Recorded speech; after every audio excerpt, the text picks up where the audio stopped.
Hello, this is Ricky with Service Guide. Today I'm going to show you how to reset the service light on a Renault Lattitude. So for step 1, you want to make sure the ignition is on. Press the up or down lever buttons until the service interval is shown in the display.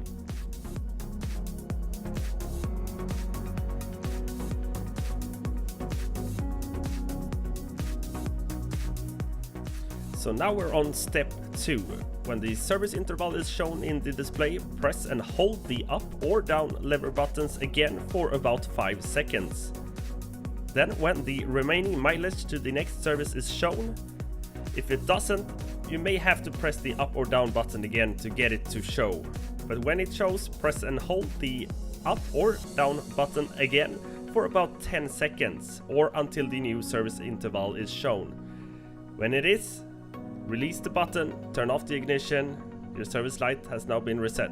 Thank you for watching. I'll catch you in the next one.